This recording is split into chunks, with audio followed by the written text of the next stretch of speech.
Olá pessoal, tudo bem? Eu sou a Sara, essa é mais uma parte do estudo Leia e Entenda a Bíblia.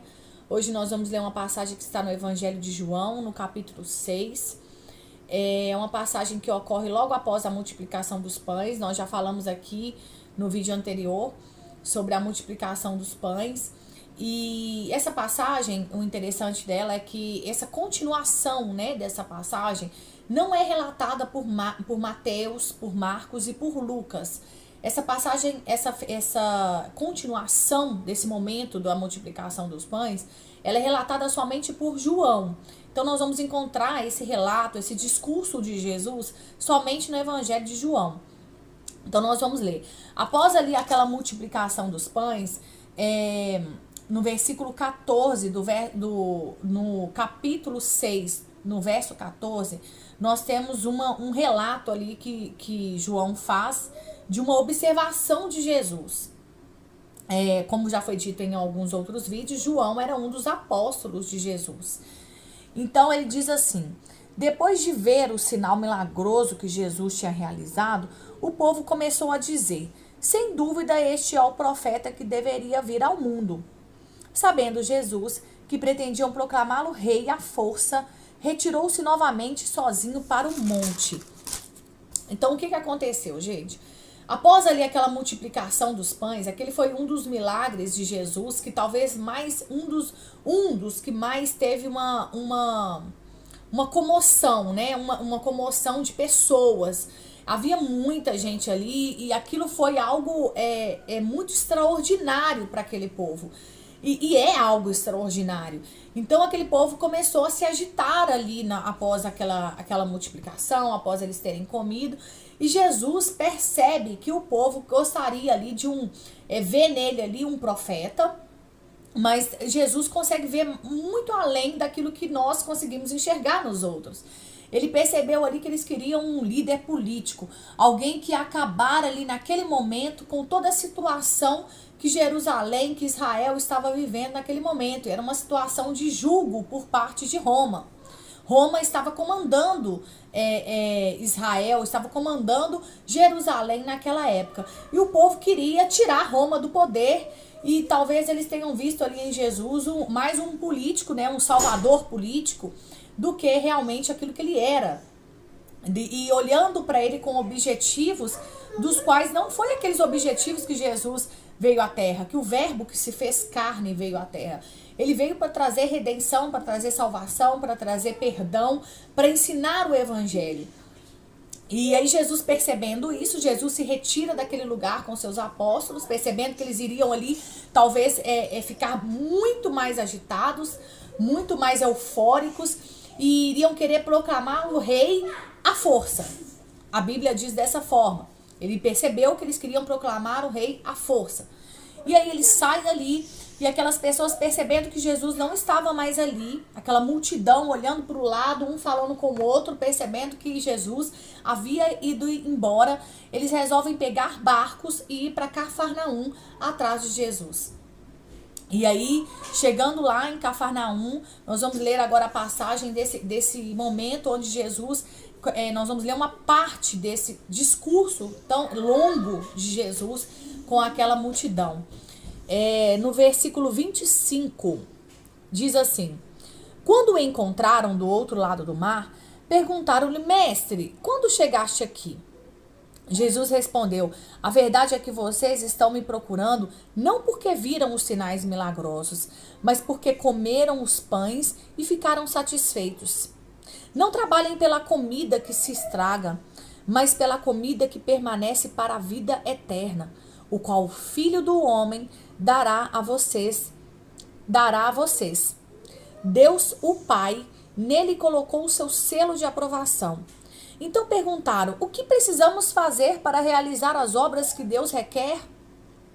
Jesus respondeu: a obra de Deus é esta: crer naquele que ele enviou.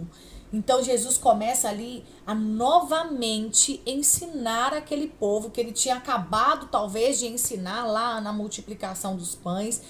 E o povo vai atrás dele com um objetivo totalmente distorcido, errado daquele objetivo que Jesus estava ali Então Jesus começa a falar com eles, ó, vocês não estão atrás de mim porque vocês viram os sinais. Vocês não estão atrás de mim porque vocês estão crendo em mim.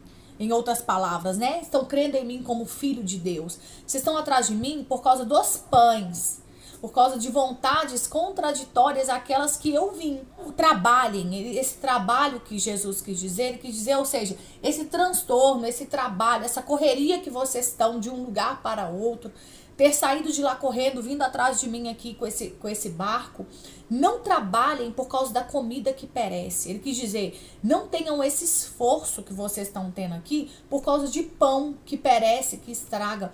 Mas trabalhem, ele quis dizer, tenham esse esforço, essa dedicação pela comida que não perece, que não se estraga. Ou seja, tenha esse esforço para alcançar a vida eterna. Para crer no Filho do Homem. O Filho do Homem era ele se referia muitas vezes como Filho do Homem, era ele, para crer naquele que Deus enviou para vocês, mas para dar vida eterna. Na verdade, não era aquilo que aquele povo queria ouvir. Aquele povo queria ouvir algo diferente de Jesus. Eles queriam ver nele aquilo que eles achavam que ele era.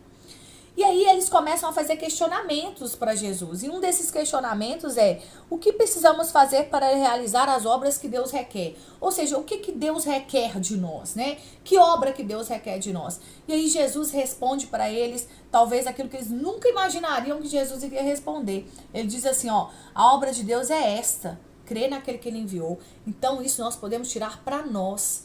A obra de Deus é crer naquele que ele enviou, é crer em Jesus.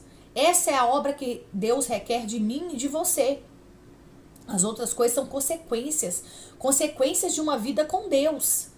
A obra que Deus requer é essa, a obra de Deus é essa nas nossas vidas, é crer naquele que ele enviou. E aí o povo começa a questioná-lo sobre o maná que caiu do céu, que veio do céu na época de Moisés. E aquele pão? Aí o povo, não satisfeito com todos os sinais que eles já tinham visto, eles falam, qual o sinal que você vai fazer para que a gente possa crer em você? E aí eles começam a falar de Moisés, começam a falar do pão, do maná.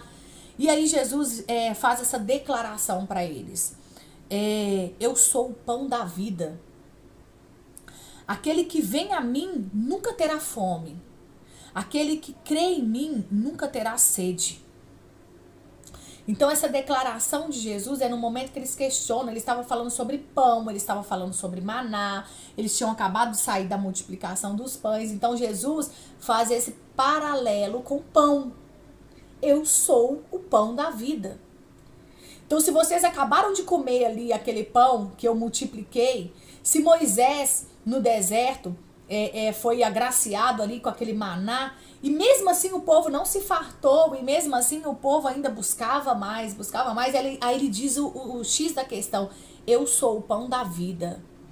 Aquele que crê em mim nunca mais terá fome, aquele que crê em mim não terá mais sede. Ou seja, Jesus está falando de algo espiritual. Jesus está falando que aquele que crer nele não terá mais o vazio do coração, não terá mais aquela sensação que algo sempre está faltando. Então é por isso que Jesus usa o pão para ilustrar. Porque aquele contexto ali era um contexto onde o assunto era esse, onde os questionamentos eram esse. Então, por isso que ele usa essas metáforas, né, de pão, essas colocações para o povo, para que eles pudessem entender aquilo que ele estava ensinando, aquilo que ele estava falando para eles. Que nós possamos refletir nessa palavra e não trabalhar para aquilo que perece, mas trabalhar para buscarmos a vida eterna, porque Jesus disse, buscai em primeiro lugar o reino de Deus e a sua justiça, e todas as outras coisas vos serão acrescentadas. Jesus nos diz que a nossa preocupação, o nosso trabalho é para alcançar a vida eterna ao lado dele, que tudo seria acrescentado. Né? Tudo é consequência de uma vida com Deus, de uma vida ao lado dele. Que nós possamos refletir, que Deus te abençoe.